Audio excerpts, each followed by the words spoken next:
Buenas tardes y, como decimos siempre, muchas gracias por su presencia, que es la mejor manifestación de su confianza en esta Academia de Ciencias Veterinarias de Castilla y León. Después de la última actividad que tuvo lugar hace ya 3 semanas, de toma de posesión del doctor Costilla, me parece que fue, había que intervenir de algún modo también, porque si no el mes de junio quedaba demasiado desnudo. Así que me ha tocado a mí, otras veces le toca a otros, ocupar este espacio, y he preferido hacerlo con un tema que, aunque he trabajado con él más bien desde el punto de vista teórico que práctico, fundamentalmente en relación con mi etapa del Ministerio de Sanidad y el virus de la rabia y consecuentemente la rabia, pero a mí me parece que es un tema que trasciende a una sola enfermedad y que tiene muchas connotaciones. Así que esa es la razón de este título, que aparentemente es muy enigmático, que da la impresión de que puede ser, bueno, pues, mezcla de muchas cosas, amigos o enemigos, los murciélagos en el origen de la emergencia de las enfermedades infecciosas y zoonosis. Espero que les guste y después de la charla, la conferencia, si tienen alguna curiosidad o pregunta y yo la puedo responder, pues estaré encantado de ella. Muchas gracias. Vamos.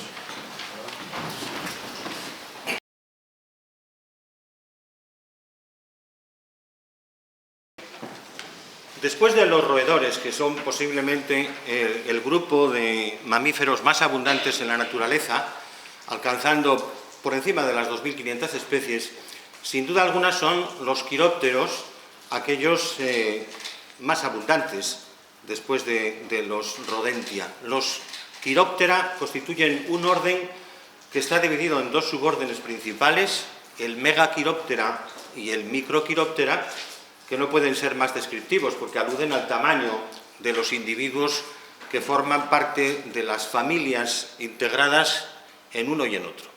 En el suborden megaquiróptera se integran los grandes zorros voladores, los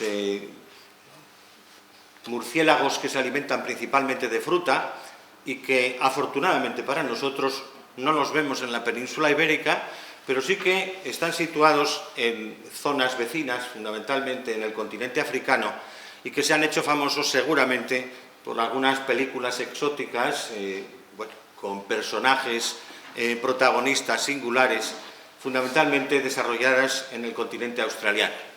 Están representadas por la familia Theropodidae, incluyendo hasta 166 especies, de las que probablemente las más conocidas están integradas en el género Theropus y en el género Rusetus. El género Theropus es realmente un gran colaborador de la ciencia, porque él ha sido objeto de la mayor parte de estudios, y el Rusetus no le va a la zaga. Y estos grandes mamíferos voladores de la familia Theropodidae se caracterizan además por otra situación singular que se ha puesto de moda en noticias de prensa en las últimas semanas y también más atrás, y es su capacidad de migración a grandes distancias, incluso hasta 1000 kilómetros del lugar de residencia habitual, fundamentalmente buscando zonas aptas para proporcionar el alimento que necesitan o para proporcionar las condiciones necesarias para su hibernación, porque los murciélagos en general se considera que son mamíferos hibernantes, fundamentalmente desde noviembre hasta marzo. El microquiróptera es mucho más abundante, como ven, se reparte en 16 familias y casi 800 especies, lo que hace que bordee el millar de especies entre los 2 subórdenes del orden quiróptera. Estos últimos son, como decimos, mucho más diversos, principalmente insectívoros. Son los que tenemos en la península ibérica, en la que se han descrito conjuntamente con Portugal y las islas de uno y otro países en torno a 35 especies, 29 me parece que están descritas en Castilla y León, 24 en algunas de las provincias como en Salamanca, 17 en la provincia de León. vinculadas fundamentalmente a algunas zonas, como el Valle de los Argüellos, donde existen en la montaña del macizo oriental y parte del central, pues localizaciones principales de estos interesantes mamíferos. Insectívoros, pero también, y de forma ocasional, son capaces de alimentarse de pequeños animales, pájaros, lagartijas, ranas, peces, e incluso, no en nuestro caso, más bien vinculados a Sudamérica, sangre, dando lugar a esos murciélagos hematófagos, también denominados vampiros, que bueno, pues han llenado de misterio muchas obras literarias o cinematográficas. Son, sin duda, mamíferos enigmáticos. ¿En función de qué? Pues realmente en función de muchas cosas. Llama la atención, por ejemplo, su longevidad, que es un punto de interés muy atractivo para la medicina, para los médicos que están tratando de buscar explicación para poder, naturalmente, desarrollar proyectos de investigación en la especie humana que nos ocupa. Multiplican por 10, por ejemplo, la esperanza de vida de los roedores, de los ratones, y se citan casos de por encima de los 35 años, algo absolutamente insólito para animales de tan pequeño tamaño y tan alta tasa metabólica, que tiene consecuencias, como enseguida veremos. Normalmente viven organizados en colonias de, a veces, enorme tamaño, de hasta decenas de millares, en cuevas, en oquedades, en túneles, en grandes árboles huecos por razón de envejecimiento o simplemente por padecimiento de enfermedades de las mismas especies, o en construcciones abandonadas. Y se puede decir que están distribuidos por todo el mundo, desde Alaska hasta la Tierra del Fuego. Es singular, fundamentalmente, que son los únicos mamíferos voladores. Esa capacidad de vuelo es, sin duda alguna, uno de los hitos importantes que acompaña de otros, como la ecolocación, que naturalmente está vinculada a esa existencia de radar biológico en el que emite ondas sonoras, las refleja y es capaz de localizar, sin necesidad de ver, dónde se encuentran los objetos. Me decía el académico Eguren hace unos días que la prensa, y es verdad, pero era un hecho conocido, se estaba dando noticia de que utilizaban un efecto Doppler similar al de las sirenas de las ambulancias, con el cual localizaban los objetos, y fundamentalmente se vincula a un movimiento vertiginoso de los pabellones auriculares. Desde luego son mamíferos singulares. Sin duda, los insectívoros nocturnos más abundantes y a la vez eficientes. Se calcula que un animal es capaz de ingerir hasta 3.000 insectos en una sola noche y que hembras gestantes, en ocasiones, para cubrir las necesidades de la gestación, son capaces de cubrir hasta 2/3 de su propio peso en la ingesta diaria, nocturna, diríamos con más precisión, en relación con este hecho. Tienen un enorme atractivo social y lo han tenido desde los tiempos más remotos. Por ejemplo, en la mitología griega se hace referencia a las arpías, Electra y Taumaten, hijas de Electra y de Taumaten, quienes, por una especie de discrepancia entre Zeus y Fineo, el rey de una de aquellos reinados griegos, por un quítame aquellas pajas, castigó a Fineo a que las arpías le estuvieran mortificando a lo largo de muchos años. Y la mortificación consistía simplemente en que cuando tenía preparada la comida, siempre llegaban las arpías y se la quitaban, se la comían, con lo cual el hombre evidentemente no sabía por dónde tirar. Tales arpías vienen a colación porque en un cuerpo de ave, pues probablemente mitificada, que muchos autores han querido ver como murciélago, estaban completadas con hermosas cabezas de mujer. Y tuvo que llegar Jasón, que en tanto se sucedía estas dificultades de Fineo, estaba siendo educado por Quirón hasta que cumplió la edad de 20 años y se empeñó en hacer la ruta para localizar el vellocino de oro en las Cólquidas, para que Jasón eliminase, se deshiciese de las arpías, y Fineo, digamos, como agradecimiento, le mostró el camino de las Cólquidas, con lo cual Jasón y sus argonautas, así denominados porque eran marineros que se embarcaron en el navío Argos, fueron capaces de localizar el vellocino de oro.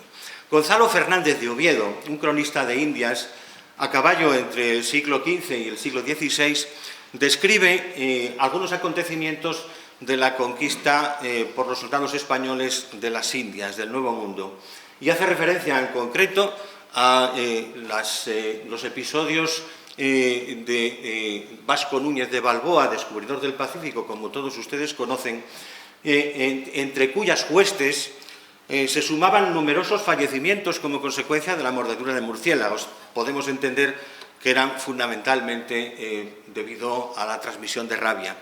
Y también el mismo Gonzalo Fernández de Oviedo hace referencia a que en la isla de San Juan, en San Juan de Puerto Rico, los nativos comían un tipo de murciélagos de gran volumen que, bueno, pues en principio apetecía. Algo parecido a lo que todavía se pueden encontrar, y es además siempre un punto de riesgo biológico para la emergencia de zoonosis en algunas zonas de África, y que tantas veces se ha asociado a la emergencia de enfermedades letales. En los años 30 del siglo pasado, dos americanos, Bob Kane y Bill Finger, idearon un personaje fantástico, héroe de cómics, que es Batman, el hombre murciélago, y que naturalmente no puede dedicarse a otra cosa más que a perseguir a los maleantes por la noche. Lo cierto es que nuestra generación hemos vivido a caballo de algunos de estos héroes, fundamentalmente de la saga de Batman, Superman y tantos otros, que han llenado de ilusión lo que fue nuestra infancia, después nuestra adolescencia, y miramos con nostalgia, ahora que ya tenemos unos cuantos años puestos. Y evidentemente no se puede, ahí tenemos a Batman, no se puede olvidar un par de hechos importantes también en relación con los murciélagos y nuestro entorno. Jaime I el Conquistador agradeció, colocando en la cima del escudo del Reino de Valencia un murciélago con las alas extendidas y dos L's al lado de lealtad, para premiar la advertencia que una colonia de murciélagos asentada en su tienda de campaña, batiendo las alas, le advirtió de la sorpresa con la que los musulmanes querían entrar en batalla y, apoyados por la sorpresa, derrotar a las tropas cristianas. En agradecimiento aparece el murciélago, que también aparece en otros muchos escudos y heráldicas, no solo de nuestro país, o mejor dicho, no solo de Europa, sino también de algunas otras zonas alejadas. Y por último me refiero al prolífico autor canario Alberto Vázquez Figueroa, que, recuperando el mito de Fausto, ha organizado una obra deliciosa en el que, pactando con el maligno, un médico descubre la razón del cáncer, y precisamente, como ustedes pueden imaginar, esa razón residía en el estudio de los murciélagos, algo que va a sobrevolar el curso de esta exposición. Tienen efectos positivos y tienen efectos negativos cuando se les analiza desde un punto de vista social. El primero de ellos hace referencia a ese pequeño vídeo que ven ustedes que se está activando en la parte inferior y que corresponde al puente del Congreso en la localidad de Austin, capital del estado americano de Texas, y que se ha convertido en una atracción social. Debajo de dicho puente existe una colonia de murciélagos insectívoros de decenas de miles, prácticamente millones de individuos, que al atardecer surgen debajo del puente, planean por el río Colorado y, evidentemente, además de proporcionar la satisfacción de que eliminan los molestos mosquitos, lo que hacen es constituirse en una atracción sin límites. Desde luego, los tejanos están encantados con su colonia de murciélagos y lo han convertido también en un atractivo turístico que proporciona pingües beneficios.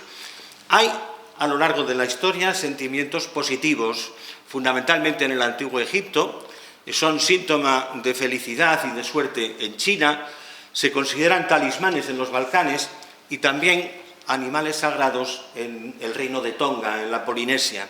Como ven, hay para todos los gustos, pero aparte de eso, los murciélagos son fuente de carne muchas veces principal, otras veces complementaria y siempre peligrosa, lo mismo que ocurre con muchos animales salvajes, es el bush meat, la carne de animales salvajes que tantas pues calamidades ha proporcionado, porque no olvidemos que algunas de las grandes enfermedades humanas que en su origen fueron animales, como el propio VIH, pues tuvieron probablemente, si no con seguridad este origen, seguramente alguna connotación tendría. En Madagascar, entre otros sitios, es un negocio, se recoge las heces, el guano de las cuevas donde residen grandes colonias, se comercializa y es, sin duda alguna, una fuente de ingresos.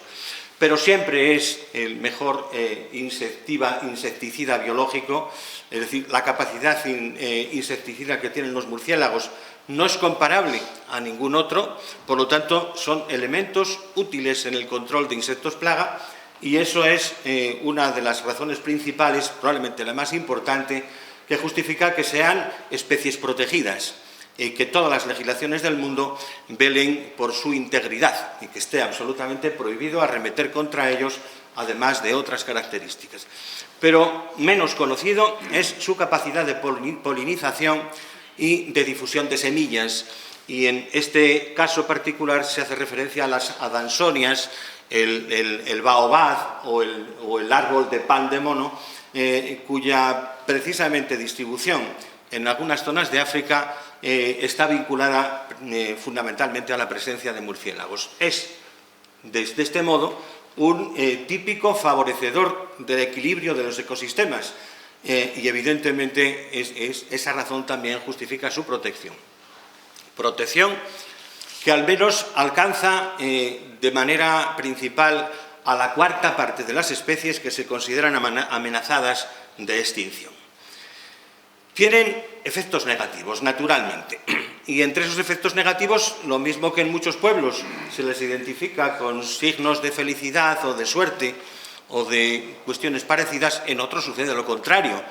Se les identifica con cuestiones que lo que hacen es proporcionar rechazo, incluso asco, se identifican con la muerte, con la oscuridad, con espíritus malignos o siniestros, y en muchos pueblos, por ejemplo, de América Central, los pueblos mesoamericanos son símbolo del inframundo, con todo lo que podemos identificar, animales terroríficos, escenas dantescas, etcétera, etcétera. ¿Y quién iba a olvidar, naturalmente, el mito de Drácula, vinculado fundamentalmente al príncipe Vlad Draculea, el empalador, príncipe de Valaquia, en el que se mezcla pues, lo fantástico y lo real? Es una mezcla en la que probablemente hay datos para justificarla, porque debía de ser un personaje de extrema crueldad que no solamente eliminaba a los que no pensaban como él, fueran o no enemigos declarados, sino que además lo hacía utilizando pues las técnicas más terribles que se pueda uno imaginar. El empalado de los contrarios era una de sus preferidas. Se ha descrito por algunos autores como efecto negativo que los murciélagos constituyen plagas, fundamentalmente en fruticultura, pero tanto como unos señalan desde ese punto de vista, otros dicen que la situación pinta un poco exagerada, es decir, que llegar a considerar los murciélagos frugívoros como una plaga para las explotaciones de árboles frutales no hay tanto. Pero aquí lo que nos interesa es precisamente por la última de esas condiciones que están señaladas en la diapositiva, por su condición de reservorios y vectores de enfermedades infecciosas, sean de los animales, esto es en sanidad animal, o transmisibles al hombre, esto es zoonosis. Pero quede claro que los murciélagos serán reservorios o serán vectores, pero también ellos sufren de enfermedades y son además susceptibles a muchos patógenos, incluyendo algunos que son transmisibles al hombre, pero ellos también sufren de la enfermedad o pueden fallecer como consecuencia de la misma. Quizá el proceso más llamativo que en estos momentos sufren estos pequeños mamíferos alados es el síndrome de la nariz blanca, producida por un hongo filamentoso, Pseudogymnoascus destructans, que se señala que en Estados Unidos solamente produce al año alrededor de 7 millones de muertes entre los murciélagos, y cifras parecidas se contabilizan también en el vecino Canadá. Pero la lista no acaba aquí, sino que hay multitud de murciélagos, de agentes patógenos, incluyendo virus, como ven, el de la rabia, y de eso sí que merece la pena hacer un brevísimo comentario. Algunos murciélagos mueren por efectos del virus de la rabia, en tanto que otros sobreviven e incluso no sufren de ningún efecto. Es una condición que precisamente alude a la capacidad de comportarse como susceptibles o resistentes en un estado del que luego enseguida hablaremos de persistencia vírica. Pero hay de todo. Bacterias muy conocidas pertenecientes a familias entéricas, anaerobios como Clostridium sordelli o Clostridium perfringens, hongos levaduriformes, filamentosos, protozoos como Trypanosoma cruzi. Es decir, hay pocas excepciones en cuanto a la diversidad de agentes patógenos que conocemos como causa de enfermedades humanas o animales que aquí no puedan en un momento dado estar representados. Sin embargo, el interés principal es la condición de reservorio. Reservorio supone que el murciélago, digamos que mantiene de forma persistente la presencia del agente patógeno sin manifestar síntomas, o en todo caso los manifiesta como respuesta a determinados cambios en su entorno que son muy importantes. Y ese interés es creciente, no solo principal, porque, para ser muy claros, es muy llamativo que desde los años 90 se hayan descrito más de 80 virus emergentes vinculados a los murciélagos como reservorios. Eso supone, digamos, en términos de contabilidad, pues mucho más que de cualquier otro tipo de animal utilizado como reservorio fuente de infección de agentes patógenos para el hombre. Y no solamente virus, sino que también se incluyen bacterias o parásitos. Este tipo de infecciones son persistentes, a veces totalmente indetectables, desde luego no de forma directa, en el mejor de los casos mediante la detección del ácido nucleico correspondiente, en el mejor de los casos todavía mediante demostraciones serológicas de presencia de anticuerpos específicos para este agente, y todo ello es función de un sistema inmunitario absolutamente singular, sobre todo en su función, y de la coincidencia de una serie de factores que se consideran favorecedores de lo que denominamos spillover, el salto de la barrera de especie, esa especie de barrera virtual que separa a las especies y que de alguna manera se opone al salto de un agente patógeno desde un hospedador a otro distinto. Así que si eso sucede, evidentemente, y se consigue el salto de la barrera de especie mediante la coincidencia de esos factores, lo hace también en función de la emergencia, que es a lo que aludía el título de la charla, pero con una falta de conocimientos tan importante que los investigadores que se ocupan de estos hechos al final son muy proclives a emitir hipótesis o sustanciar especulaciones en torno a cuestiones que son o mal conocidas o nada conocidas. Entre las zoonosis principales emergentes que se asocian a los murciélagos hay que hacer mención fundamentalmente a las que están producidas por virus con ácido ribonucleico, fundamentalmente monocatenario, muchas veces de sentido negativo, pero también bicatenario. Y estos virus con ácido ribonucleico monocatenario, cuando saltan al hombre, no siempre, pero sí en numerosas ocasiones, lo que producen es una respuesta inmunitaria desregulada que lo que hace es contribuir a un daño tisular generalizado que ustedes pueden entender perfectamente si recuerdan la visión de algunas imágenes de las fiebres hemorrágicas, por ejemplo, por ébola.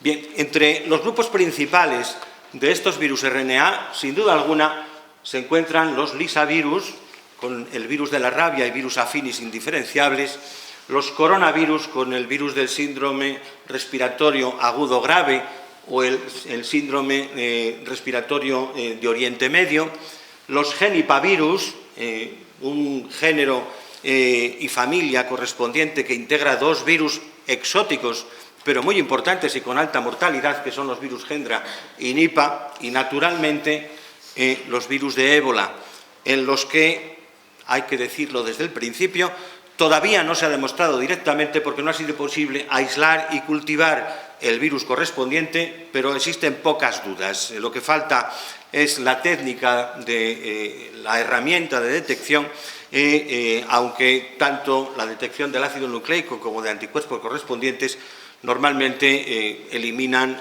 todas las dudas. Y como ven, no solamente existen virus con ácido ribonucleico en todas esas familias, sino también con ácido desoxirribonucleico. Entre los primeros sí que merece la pena fijarnos en algo singular, y son los ortomixovirus, los virus de la influenza o gripe, en los que los dos últimos subtipos descritos saben que se describen fundamentalmente haciendo mención a dos proteínas principales, la hemaglutinina, que se identifica con una H, y la neuraminidasa, que se identifica con una N. Pues fíjense ustedes, hasta en los virus de la gripe se han identificado dos subtipos, los más recientes, que se han aislado de murciélagos, el H17N10 y el H18N11. Y no siempre son los mismos, pero la proximidad es tan grande que por lo menos exige la cautela de su consideración. Y antes de que se me olvide, estos cuatro grupos, con algunos más, los virus de influenza, los procesos de la encefalopatía espongiforme bovina, el virus de West Nile, es decir, del Nilo Occidental, y pocos más, fueron la justificación para que algo que está de moda en estos momentos, el paradigma Una sola salud, One Health, tuviera sentido coincidiendo con una reunión celebrada en la Fundación Rockefeller de Nueva York en septiembre de 2004 por la Asociación Internacional de Defensa de Animales Silvestres, quienes consensuaron lo que se denomina la plataforma One Health en base a los principios de Manhattan, en el que, bueno, pues hay muchas aproximaciones en relación con la salud humana desde diversos puntos de vista. El primero de ellos, y al que aludiremos en algún momento, es la necesidad de una colaboración interdisciplinar entre todos aquellos que tienen, por razón de profesión, como misión fundamental proteger la salud humana.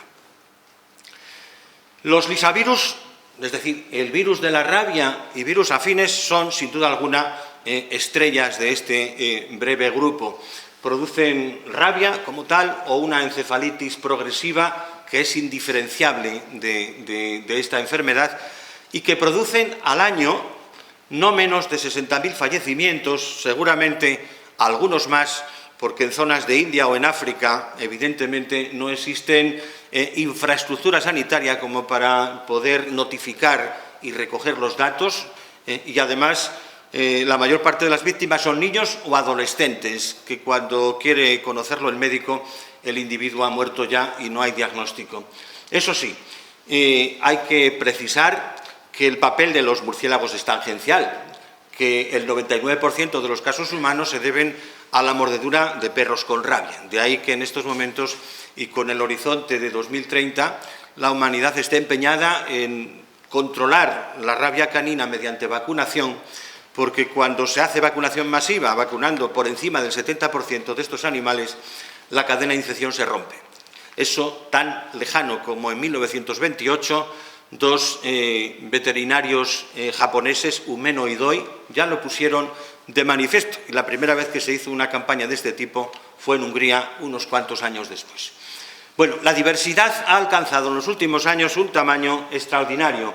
Hasta 12 genotipos, se ha pasado de los tipos o serotipos a genotipos, y 3, que son 4, pendientes de caracterización. Estos últimos son los tipos Bokhelov, Icoma y Lleida, porque también en nuestro territorio se ha descrito un caso de un virus correspondiente a este grupo de afines, pero que no se ha podido aislar. Se ha hecho la detección mediante técnicas moleculares y, como no hay aislamiento, el Subcomité Internacional de Taxonomía de Virus no lo ha admitido de momento.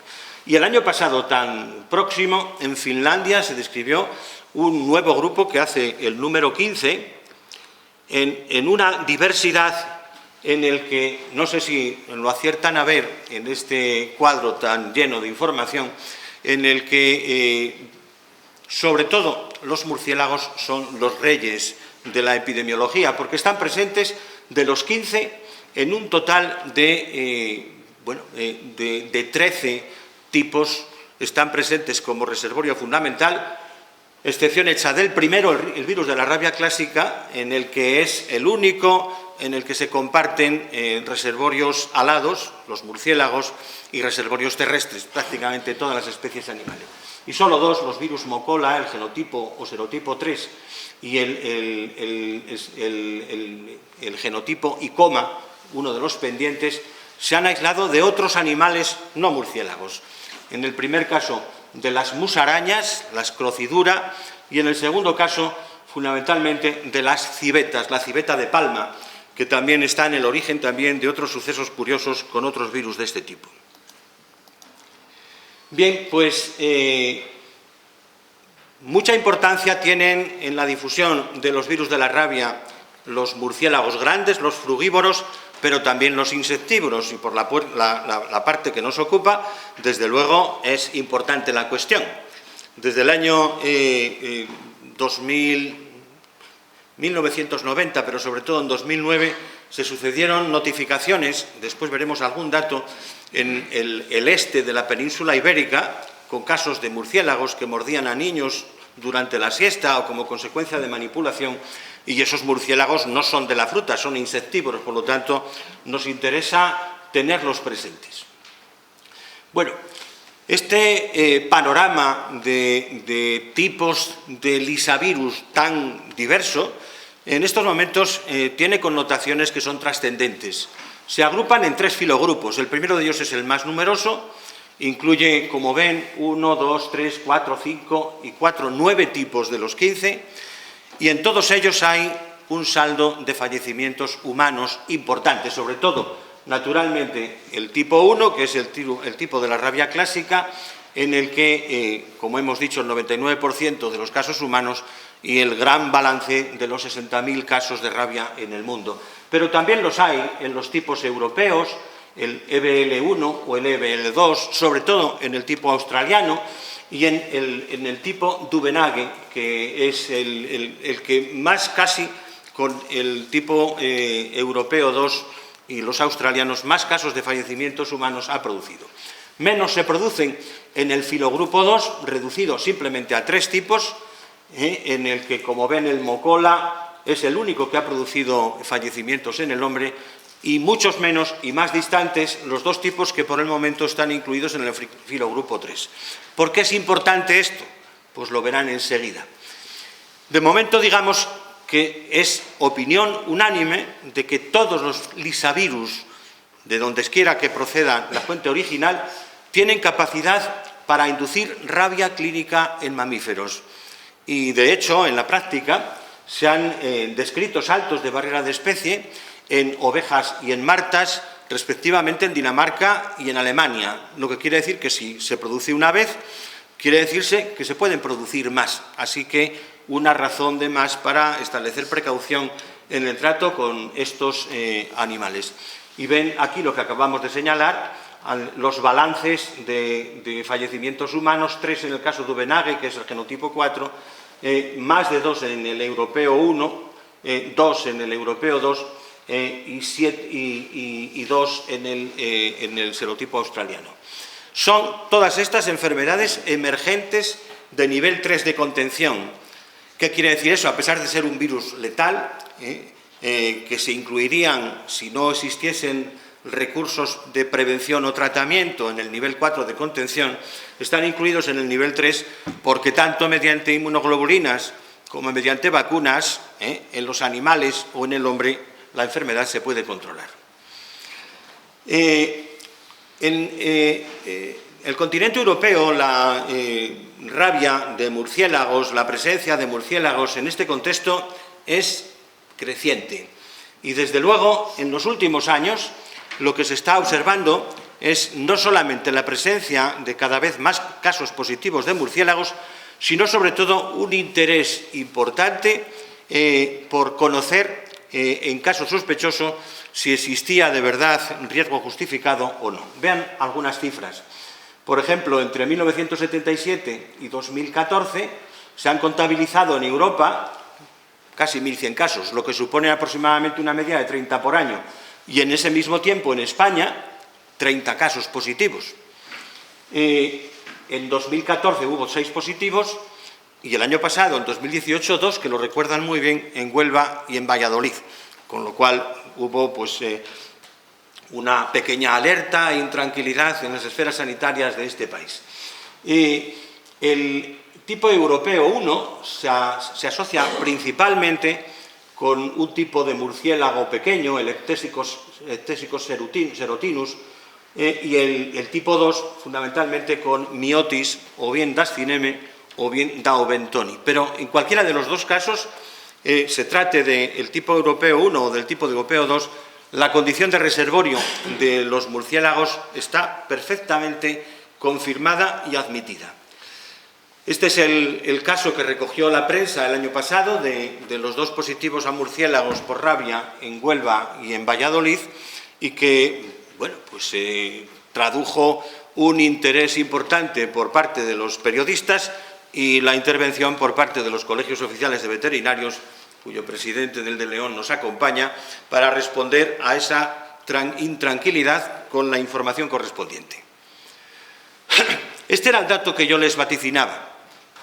No es caprichoso esto de la división en filogrupos del virus de rabia y afines, y no lo es fundamentalmente por la capacidad de inducir protección por parte de las vacunas, porque todas las vacunas hasta la fecha surgen a través del virus completo o de parte del virus, fundamentalmente proteína G, recombinante producida, por ejemplo, en Escherichia coli, pero a partir de los virus originales de Pasteur. Entonces, evidentemente, el riesgo está en saber que dentro del filogrupo 1 hay protección cruzada, que las vacunas funcionan perfectamente, que la protección ya es cuestionable entre el filogrupo 1 y el filogrupo 2, es decir, si te muerde un murciélago que porta un virus del filogrupo 2, la seguridad ya no es tal y, desde luego, no existe ninguna certeza de protección, es claramente ausente si se trata de un virus del filogrupo 3. Eso ha hecho del virus de la rabia siempre una frontera en el conocimiento de los virus, en el que en estos momentos se están llevando a cabo investigaciones de mucho calado para tratar de encontrar secuencias conservadas del virus que pertenezcan indistintamente a cualquiera de los virus, pertenezca a un filogrupo o a otro. El segundo de los grupos de estos virus de interés principales son los virus Hendra y Nipah, que están incluidos dentro de una familia muy cuestionable, que son los paramyxovirus, y que reciben el nombre de genipavirus, precisamente haciendo un acrónimo con las primeras partes de los virus Hendra y virus Nipah. El virus Hendra fue muy llamativo, se describió en 1994 en relación con unos casos mortales en caballos en Australia, en Brisbane, y que afectaron a sus cuidadores, de los que al principio se dijo que eran veterinarios, un matrimonio, luego yo no lo he confirmado. Pero la tasa de letalidad era muy alta. Entre el año 94 y el 2010 se han descrito más casos, con una mortalidad del 50%, y lo que se han establecido son los grandes murciélagos australianos, los Theropus. Así que el virus, desde los murciélagos, saltaría a los caballos y por aproximación o directamente desde los murciélagos se infectaría al hombre. El caso de los virus Nipah es curioso y se pone siempre como un ejemplo de las consecuencias distintas que se habrían obtenido de haberse aplicado esa doctrina de una sola salud, porque lo que faltó fue un entendimiento total entre médicos y veterinarios. Resulta que, como consecuencia de la deforestación, se roturaron campos de frutales, fundamentalmente silvestres, y las colonias de murciélagos que se asentaban en ellos emigraron, con esa capacidad de migración que hemos hecho mención al principio. Y mira por dónde fueron a asentar, en campos de fruta, situados en proximidades de explotaciones porcinas. A través de las heces, el virus fundamentalmente contaminó frutas que se daban de comer a los cerdos, se contagiaron los cerdos, hubo un salto de barrera de especie y por contacto desde los cerdos pasó al hombre. Bueno, pues fíjense que en 1998 en Malasia se contabilizó un brote con más de 100 fallecimientos humanos, hasta que llegaron a darse cuenta de que los cerdos estaban en el origen de la infección y mucho tiempo después que lo estaban los murciélagos en relación con los cerdos. Bueno, han habido brotes en Bangladesh y en India y el porcentaje de mortalidad es muy alto, por encima del 75%, y en estos momentos, evidentemente, el virus se ha adaptado al ser humano y es posible la transmisión interhumana, que es la última fase del proceso de salto de barrera de especie. Estos sí que son virus de nivel 4 de contención, en los que naturalmente la infección no tiene más recurso que rezar a la Virgen del Carmen, porque lo saben bien los médicos, tratamientos simplemente de mantenimiento y esperar que la capacidad del individuo en cuestión sea capaz de superar esa situación. Los coronavirus se llaman así por esa especie de aureola o corona que les rodea, son virus con ácido ribonucleico monocatenario y que se distribuyen en 4 grupos que se identifican con letras griegas: alfa, beta, gamma y delta. Los 2 primeros se dice que todos los tipos evolucionaron a partir de un ancestro de murciélagos, pero los 2 primeros se consideran reservorios directos y los otros, al menos los murciélagos, son intermediarios. Aunque los coronavirus se conocen fundamentalmente por producir infecciones respiratorias benignas y también entéricas, lo cierto es que algunos son zoonósicos, es decir, saltan de los animales y producen neumonías con fallo retal que son enormemente graves.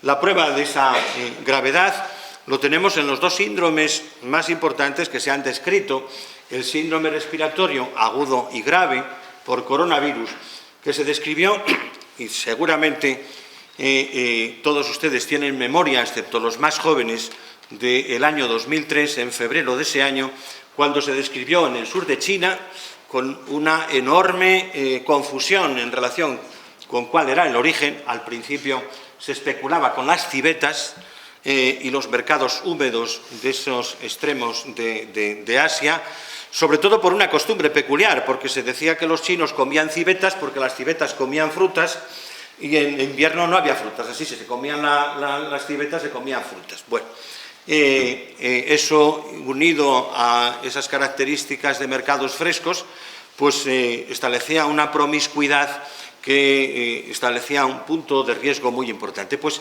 entre febrero y el 5 de julio, entre prácticamente 6-7 meses, la Organización Mundial de la Salud notificó 8.000 casos en todo el mundo, en el que se describieron casos en Canadá, en Europa, en todos los lugares, en 32 países, con 800 fallecimientos. Y muchos recordamos aquella imagen de la reina de Inglaterra para subir a una aeronave que la obligaban a endosarse unos cubrezapatos para pasar por zonas donde desinfección. Justo en aquel momento se popularizó la utilización de lavabos en las calles de Hong Kong, por ejemplo, algo que en estos momentos se reclama constantemente por los beneficios que tiene el lavado de manos, lavado y desinfección de manos bien hecho. Pues el coronavirus del síndrome respiratorio agudo grave se estableció que su origen estaba en los murciélagos del género Rhinolopus a partir de 2005. Desde entonces ya no existe ninguna duda. Y ya hace 4 días, en 2012, se ha descrito el coronavirus de Oriente Medio, el síndrome respiratorio de Oriente Medio, así llamado porque primero se describió en Arabia Saudí, y que representa la consecuencia de un linaje de los beta-coronavirus, en el que la diversidad de murciélagos que participan en su origen y transmisión es mucho mayor. Pipistrellus abramus o Tylonicteris pachypus, un pequeño murciélago del bambú, que tiene además la particularidad de utilizar un receptor celular que está muy conservado en los mamíferos. ¿Y eso qué significa? Pues que muchos mamíferos pueden ser susceptibles al virus en cuestión. Se han identificado fundamentalmente los camélidos. En las Islas Canarias se ha hecho un rastreo por parte de los veterinarios, yo creo que de todos los camellos de las islas, afortunadamente, bueno, sin riesgo por el momento, pero también en las alpacas, en los cerdos, en los monos, en los roedores o en los conejos. Es decir, que son virus peligrosos porque tienen abierta la puerta de infección celular mediante la utilización de un receptor muy conservado. Y por último, dentro de este grupo, no podía faltar la referencia a los filovirus, fundamentalmente los virus de ébola. Estos virus, como saben, producen una enfermedad hemorrágica letal en el hombre y en los primates, y se incluyen hasta hace 4 días fundamentalmente 2 géneros, los Marburg virus y los ébola virus. Los primeros fueron los primeros que se describieron a finales de los 60. En Marburgo y en Yugoslavia se estaba trabajando en cultivos celulares a partir de monos que se habían importado de Uganda y empezaron a fallecer de los técnicos que trabajaban en la obtención de los cultivos primarios. Se aisló el virus y a partir de entonces han habido pocas descripciones, aunque el virus es muy letal y sí que se identifica con algunas situaciones particulares, sobre todo vinculadas a contagios en cuevas.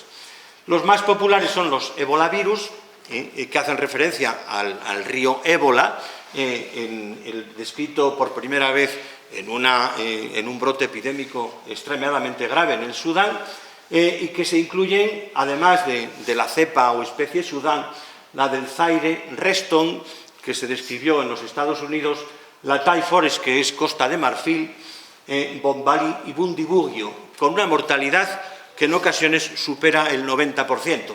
Naturalmente, trabajo con nivel 4 de contención. El año pasado se ha descrito una nueva especie, que es el virus Mengla, en murciélagos del género Rosetus en China y en Sierra Leona, y que se ha integrado en un nuevo género que es el Dianlovirus, que es prácticamente similar a los anteriores.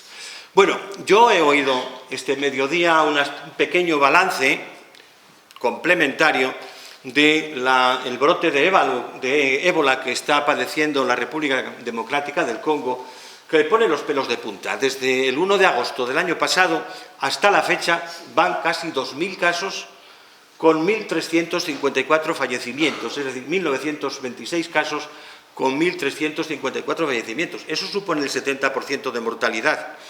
Y eso teniendo en cuenta las experiencias que vamos acumulando en relación con este grupo de virus, que en mayor o menor medida se van conociendo en la medida que se conocen, insisto en ello, desde finales de los años 60.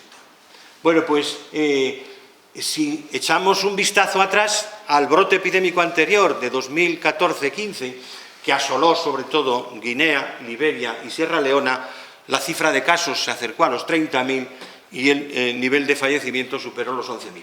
Y yo decía que hoy las noticias de los medios de comunicación hacían referencia a que por primera vez ha saltado el virus desde el Congo a Uganda.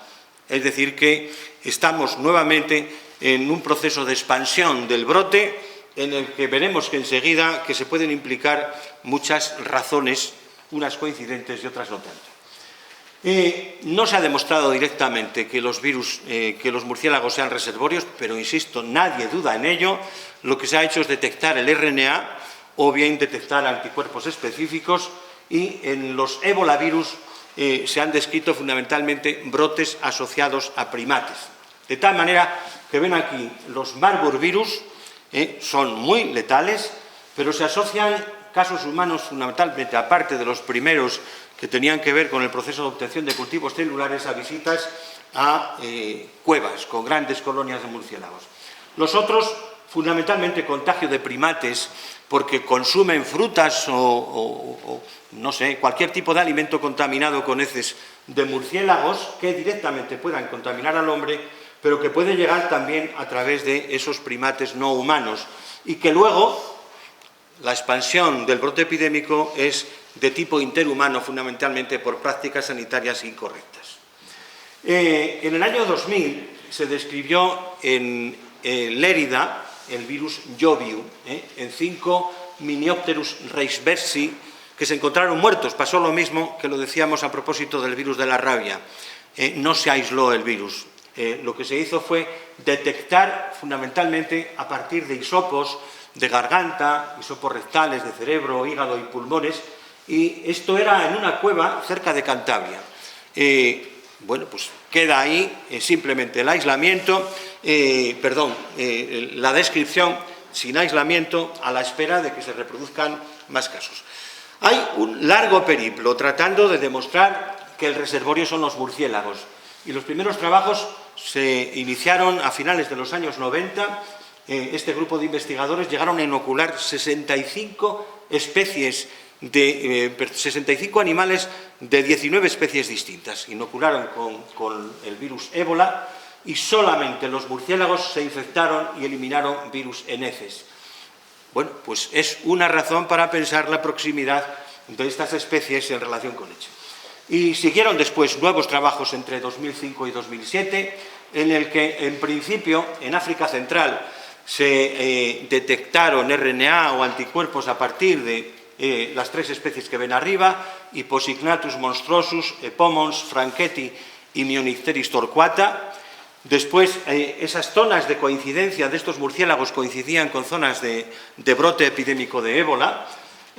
Más tarde, ya en el occidente africano, se describieron también positivos otras 3 especies, Micropterus pusillus, Mops condylurus y Rusetus aegyptiacus, y en 2011 este autor japonés describió la presencia de anticuerpos en el Rusetus aplexica audatus. Los Rusetus son importantes, tienen en el continente africano tanta importancia como pueden tener los Theropus en Australia. Por lo tanto, son cuestión de mucha vigilancia. Así que, según esta hipótesis indirecta, los murciélagos serían los responsables de mantener los virus entre brotes.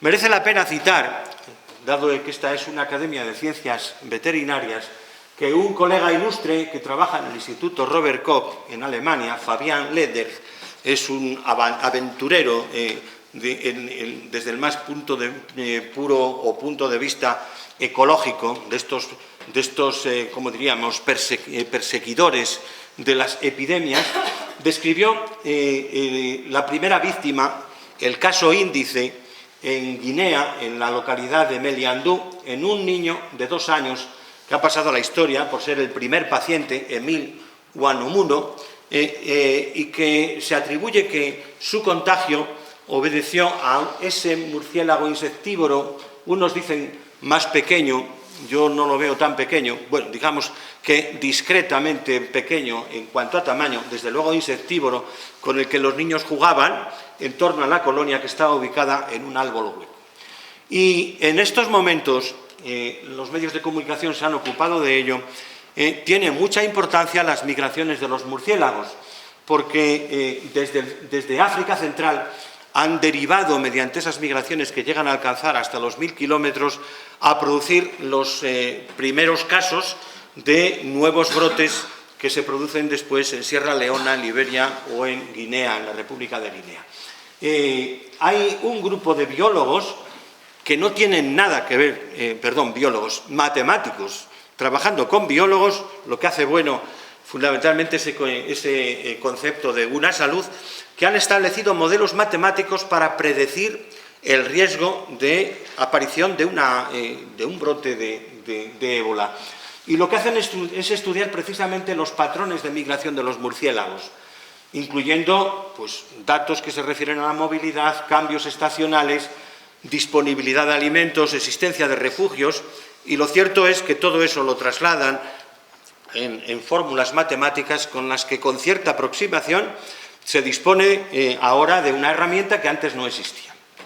Bueno, cerramos este capítulo haciendo mención a que más allá de estas familias, géneros y especies de virus, hay otros muchos, a los que nos hemos referido antes. La mayoría de ellos son relacionados, más o menos distantes, de virus animales o virus conocidos, pero que se aíslan de murciélagos. Y también patógenos bacterianos, representantes de los géneros Salmonella, Shigella, Yersinia, Campylobacter, Clostridium, Escherichia coli o Vibrio, Leptospira o Pasteurella. Como ven, y como decíamos al principio, aquí no se libra a nadie. Unas veces se aíslan de heces, sin ningún tipo de cambio, otras veces se aíslan de procesos extricémicos, a veces de casos de mortalidad, etcétera, etcétera. Interesa en estos momentos centrar el tema porque pensar en los murciélagos es pensar en saber cuál es su grado de contribución a la emergencia de zoonosis.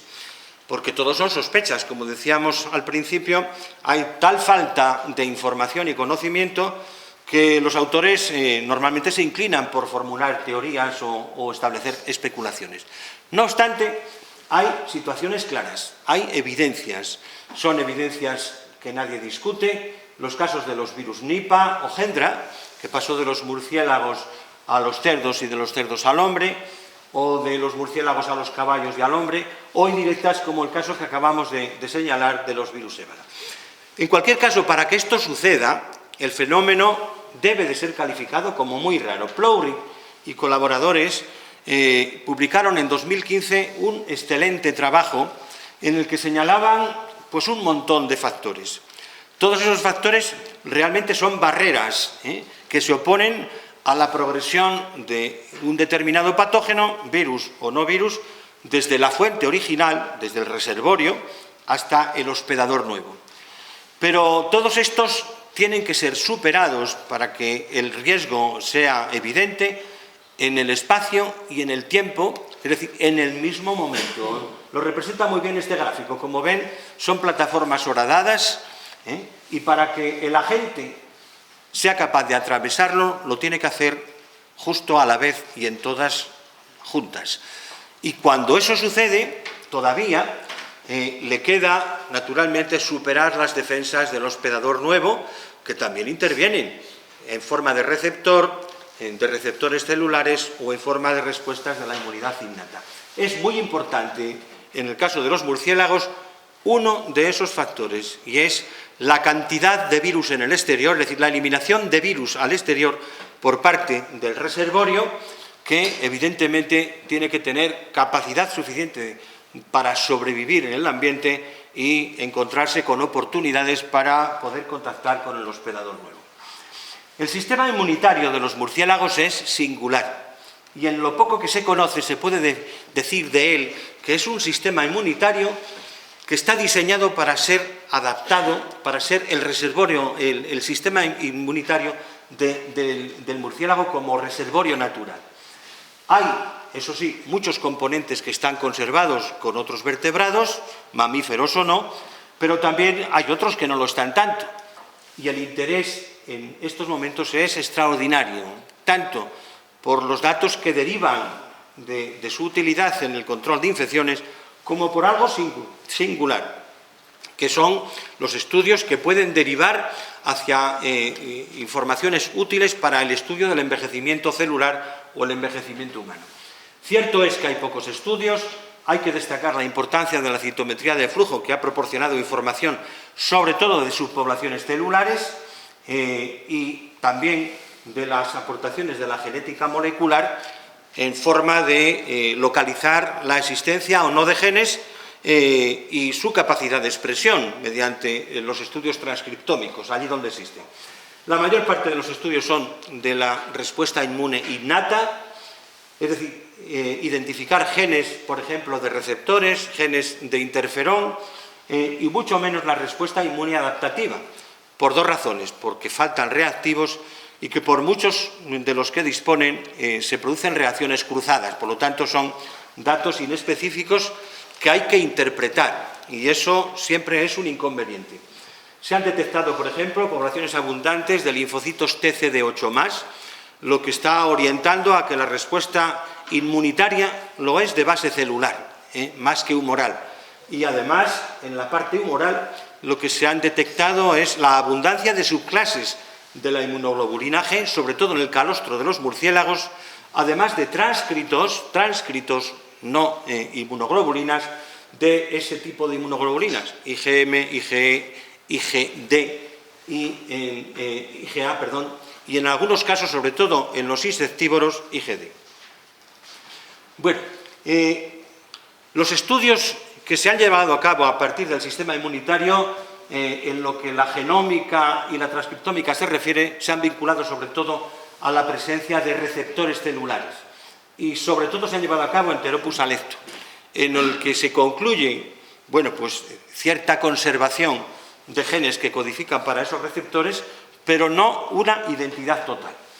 Como saben seguramente todos ustedes, las células encargadas de la respuesta inmune innata funcionan como sensores identificando lo que se llaman patrones moleculares asociados a los patógenos, los PAMs.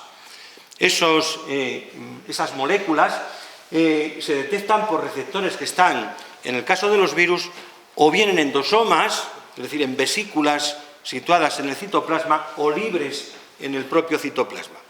Cuando se activa el sensor por esa molécula, lo que se produce es una cascada de señales que va activando progresivamente mediadores bioquímicos, uno de los cuales es el factor nuclear kappa B, que se traslada al núcleo y se expresa produciendo citoquinas o interferón, en el caso de los virus. Todo lo cual constituye el ambiente propicio para que la respuesta inmunitaria innata deje de ser innata y comience la respuesta adaptativa. Hay fundamentalmente tres tipos de receptores en lo que a los murciélagos se refiere y nos interesa. Los receptores tipo TOL, que para los virus son fundamentalmente estos que ven ustedes situados aquí, los TLR3, 7, 8 y 9, que lo que hacen es detectar fundamentalmente moléculas de ácidos nucleicos, o ácido ribonucleico monocatenario, o bicatenario, o ácido desoxirribonucleico. Se han descrito, por ejemplo, en Pteropus alecto y en Rusetus leschenauti. Los citosólicos que se llaman receptores RLR o RIG, porque contienen ácido retinoico, son específicos para los ácidos ribonucleicos bicatenarios de origen vírico, descritos en Pteropus alecto, y otros muy importantes son los receptores que se llaman NLRP, que son receptores de tipo NOT. Tantas letras, esto es una ensalada, menos mal que no hay un locutor de radio para que tenga que reproducirlos, que lo que alude es a la presencia de secuencias que se identifican con dominios de oligomerización de nucleótidos. Pero los NLRP, la P alude a un dominio adicional que es un dominio de pirina y que se relaciona fundamentalmente con la formación de inflamasomas. Ustedes están a punto de tirarme algo de lo que tengan a mano. Los inflamasomas son aglomerados de moléculas citoplasmáticas en las células que constituyen pues la base de la inflamación y que después darán lugar a moléculas de caspasas, por ejemplo, que inducen apoptosis celular o de un tipo de interferón. Bueno, los interferones son muy importantes. Trataré de abundar lo menos posible, pero es necesario citar esto, porque son defensas específicas para los virus, defensas de la inmunidad innata, y que cuando se describieron por primera vez se pensó que se había descubierto la piedra filosofal para luchar contra las enfermedades víricas. De hecho, bueno, pues no ha ocurrido tanto así. Se han estudiado sobre todo en los mismos murciélagos, Pteropus alecto, Vampirus y un pequeño murciélago insectívoro, el Myotis luciforus. Y se han descrito, hay tres tipos de interferones que se identifican con números romanos, 1, 2 y 3. Los primeros son los más abundantes y hay cosas singulares aquí. Alfa, beta y omega. El interferón omega no es común, se considera una rareza, pues aquí es muy abundante. Y además todos estos, igual que los interferones del tipo 3, que son el interferón lambda, que se han descrito en cultivos celulares, en células de bazo, tienen una peculiaridad, y es que hay pocos genes, Y no hay repeticiones en tándem en el genoma. Se dice que los genes están contraídos. Es como si se estableciese un recurso para el fin fundamental de este tipo de animales, que es controlar la inflamación. Porque en la inflamación seguramente está una de las claves de su éxito y que justifica, por ejemplo, el envejecimiento. El interferón inmune, el gamma interferón, que a los veterinarios les suena tanto, también se ha descrito en cultivos celulares. Los cultivos celulares, no existen líneas establecidas, son cultivos primarios y para lo que se han utilizado es para establecer simplemente permisividad, es decir, si se replican los virus y en todo caso, en algunas situaciones, para identificar un posible receptor inmune de una ruta de señalización en particular. La gran desilusión es que no hay modelos experimentales para trabajar con estos virus de murciélagos. Por lo tanto, hay que trabajar con el hospedador natural. Y trabajar con el hospedador natural supone trabajar con Pteropus, con Rusetus o con Myotis. Y eso se ha restringido muchísimo para estudios de cinética de replicación, presencia de virus en sangre o de ver cómo se diseminan. Pero hasta la fecha no se ha conseguido descubrir cómo se transmiten. El proceso de transmisión del hospedador fuente al nuevo no se ha descrito, se supone. Bueno, pues vean ahora 5 puntos concretos y con esto termino. El primero de ellos para justificar la emergencia de zoonosis.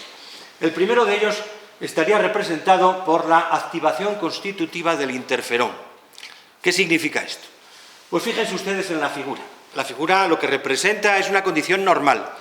Llega un virus a un epitelio y la célula moviliza todo ese sistema de señales para que al final, desde el núcleo, se exprese interferón, que sale al exterior y protege la célula vecina, porque esta es una de las características de los interferones. A la vez siguiente, la expresión de interferón lo que hace es activar otro tipo de sustancias que están activadas por él. ¿Dónde está la diferencia de los murciélagos? Pues que no necesita presencia de virus.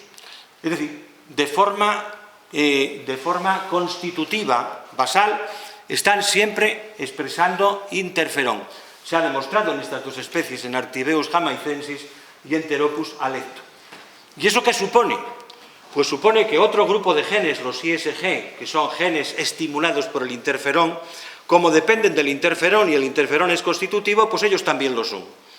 Y estos genes, como ven, lo que hacen es expresar lo que se llama proteínas accesorias, que son muy importantes porque destruyen los virus. Son proteínas accesorias antivirales. Pero es que además el interferón constitutivo activa también el gen de una enzima, una RNasa que se llama L de latente, que lo que hace es ser capaz de extinguir tanto RNA del virus como RNA de las células. Así que, primera circunstancia, interferón constitutivo. La clave de los éxitos reside ahí. La segunda clave de los éxitos es el control de la inflamación para evitar la respuesta inmune innata. Bueno, la singularidad más singular, si me lo permiten, de los murciélagos es su capacidad de vuelo. Y para que eso ocurra, evidentemente, estos pequeños animales tienen una tasa de metabolismo muy alta. ¿Qué supone esa tasa de metabolismo alta que exige el vuelo? Pues naturalmente la producción de radicales libres de oxígeno. Los radicales libres de oxígeno producen daño en el DNA celular, el cual escapa desde el núcleo al citoplasma y al citoplasma llega también desde las mitocondrias o desde los lisosomas. ¿Y qué supone eso? Pues un dilema para el murciélago, porque lo propio sería que respondiese con la respuesta inmunitaria a ese DNA dañado. Pero eso sería muy costoso y perjudicial para el murciélago. Así que lo que hace es amortiguar la inflamación. Segunda clave. ¿Cómo lo hace? Pues carece de genes que son activadores del interferón, del inflamasoma y sensores del DNA celular. Son genes FIIN. Además, utilizan unos genes que son estimuladores del interferón y de la inflamación, pero los mutan. en la posición 358 sustituyen la serina por otro aminoácido. Y eso lo que hace es traducir ineficiencia en la producción basal de interferón y sobre todo en la caída de uno de los tipos de interferón de tipo 1, que es el interferón beta. Además, suprimen la expresión de una citoquina enormemente importante, que es el factor de necrosis tumoral alfa, el TNF-alfa. ¿Cómo lo hacen? Pues de una forma muy ingeniosa. Sintetizan una molécula, que esa molécula se llama CREI, que lo que se hace es unirse al promotor en el gen correspondiente a esta citoquina. Y o bien la anulan totalmente o disminuyen su capacidad de expresión. Y finalmente lo que hacen es una transcripción amortiguada, suavizada, de ese sensor que citábamos antes, el sensor NOD, pero que lleva pirina y que activa el inflamasoma. Con lo cual, las consecuencias que tendrían, que sería fundamentalmente producción de caspasas que se relacionan con la apoptosis celular o del interferón de tipo 1 beta, se reduce al mínimo. Segunda clave. Tercera clave. Bueno, pues por un lado tenemos la inflamación reducida, que recordamos el vuelo supone un incremento de metabolismo, la liberación de radicales libres de oxígeno, producción de daño en el DNA, todo lo cual representa una selección positiva, y suman factores como el bloqueo de la producción de TNF-alfa, la mutación de los genes STIM, que lo que hace es traducir menos eficacia, y la caída de la producción de interferón beta. Así controlan la inflamación. ¿Qué se suma aquí? Pues 4 factores, algunos de los cuales ya hemos desgranado, que lo que hacen es controlar la respuesta antiviral.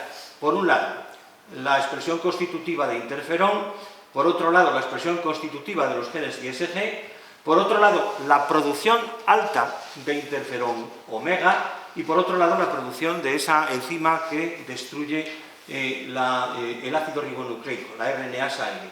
Con lo cual permiten que el virus se replique, pero muy controlado. Y replicación controlada conduce a la persistencia. ¿Esto es solo teoría? Pues de hecho se ha transformado en evidencias comprobadas en el caso del Pteropus vampirus y el virus Nipah, en el que se descubre persistencia del virus en muchos órganos y células, aunque no se detecta ni en sangre, ni en orina, ni en garganta, en el caso del virus de Marburgo, que el virus se detecta en bazo, o en el caso de los coronavirus respecto de miotis lucífugos. ¿Qué nos queda aquí? Algo enormemente sugerente, y es la respuesta de anticuerpos.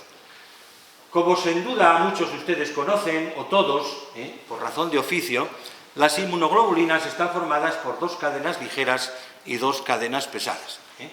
Y en las porciones distales de las cadenas ligeras y pesadas hay porciones variables, mientras que el resto son regiones constantes.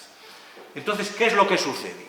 Pues evidentemente cuando se están desarrollando los linfocitos B, que tienen receptores en superficie, que son inmunoglobulinas, y lo están haciendo en la médula ósea, a nivel de lo que se llama línea germinal, la porción constante no pinta nada, porque aquí lo que se busca es la diversidad y con ella la especificidad. Y lo que se describen son 3 segmentos genéticos que se identifican con 3 letras que son muy descriptivas. V de variable, D de diversidad y J de unión. Bueno, pues si se comparan el hombre con el cerdo o con el pequeño murciélago marrón, fíjense ustedes las diferencias.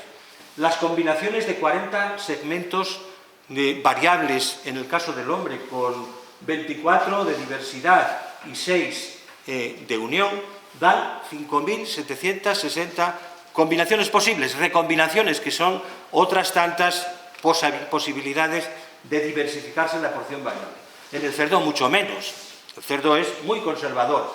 Apenas 7 segmentos variables, 2 de diversidad y 1 solo de unión. Por lo tanto, solo 14 opciones de diversidad. Pero fíjense, este pequeño monstruo, que es el murciélago miotis lucífugos, tiene más de 236 segmentos variables, 24 segmentos de diversidad y 13 segmentos de unión.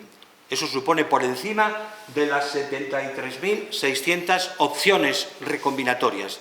Así que los murciélagos nos ganan al resto de las especies en la capacidad o en el repertorio de especificidades de las inmunoglobulinas en los linfocitos B, productores de anticuerpos. Así que, ¿qué es lo que ocurre en la respuesta inmune? Pues el primer proceso es que una célula B naïve, es decir, virgen, en el ganglio linfático, o en los órganos linfoides secundarios, tiene en su superficie receptores. Esos receptores son de clase IgM o IgD y son de baja afinidad. Tendrá que sufrir un proceso progresivo de diferenciación mediante la migración al centro germinal, en el que tiene la exposición de nuevos antígenos por parte de las células dendríticas foliculares, y se sucede aquí la selección, la expansión clonal, la proliferación y también un proceso que se llama de hipermutación somática, en el que toma la ayuda de los linfocitos T colaboradores para aumentar la afinidad de unión y cambiar de clase. Cambia la IgM o la IgD por la IgG, la IgA fundamentalmente. Bueno, pues ¿qué pasa con los murciélagos? No precisan de nada de esto, por esa enorme diversidad a la que hemos hecho mención. La gran diversidad combinatoria lo que hace es seleccionar de entre tanta abundancia aquellos helicitos B que tengan receptores de superficie y que interactúen con el antígeno con una afinidad mucho más alta que les conviene, con lo cual pasan olímpicamente de todo este proceso. Por lo tanto, supone una presión evolutiva menor para la hipermutación somática, que es la que cambia el isotipo o la clase. Prolifera mediante expansión clonal, por lo tanto, sin necesidad de maduración por afinidad. ¿En qué se traduce esto? ¿Qué es lo que interesa? Pues en una respuesta de anticuerpos baja, lenta, que es de menor duración y que lo que hace es mantener esa persistencia que habían logrado en el apartado anterior. ¿Qué nos falta aquí? Hay que romper la persistencia. Es decir, hemos logrado que se replique en un umbral bajo, que el virus persista y que se controle la persistencia mediante esa diversidad de inmunoglobulina. Lo que hace falta es romperla. ¿Y cómo se rompe? Pues ahí lo tienen. La hipótesis se llama SILI, que significa susceptible, infeccioso, latente, infeccioso. Y que lo que hacen es romper mediante el estrés, el famoso estrés, que todo lo puede, que coincide fundamentalmente con la salida de la hibernación, con las infecciones secundarias, con la cautividad de estos animales salvajes o con lo que muchas veces hacemos los humanos, factores antropogénicos, romper el hábitat, la deforestación o la reforestación. Entonces, cae la respuesta de anticuerpos, cae la respuesta inmune innata y aumenta, porque ya no tiene control, la tasa de replicación del virus que sale al exterior en forma abundante, sobrevive y ante él se exponen los nuevos hospedadores y ya lo que falta pues será cuestión de los nuevos hospedadores. Así que hasta aquí hemos llegado para cifrar el riesgo de emergencia. Bueno, ¿qué nos queda? Pues evidentemente estamos ante unos seres que si se le analizan con objetividad no dejan de ser fascinantes. Encierran claves seguramente mucho más allá de lo que pensamos y con esas connotaciones que identifican con enfermedades tan graves, letales, con porcentajes de mortalidad del 90%, la rabia es del 100%. Si desde luego el virus pasa al cerebro, no hay manera de frenarlo. Pero aquí hay un misterio que la ciencia tendrá que resolver, y yo creo que nunca como ahora dispone de herramientas para lograrlo, poniendo interés y financiación y resolviendo algunos de los problemas más importantes con los que se enfrenta. Por ejemplo, el disponer de modelos animales, el ser capaz de identificar mediante aislamiento y después tecnología molecular y genética, pues todo este tipo de circunstancias que se suceden aquí, etcétera, etcétera. Así que espero no haberles aburrido, quizá se haya alargado un poquitín, más de uno me lo dirá, pero ya estoy preparado para ello.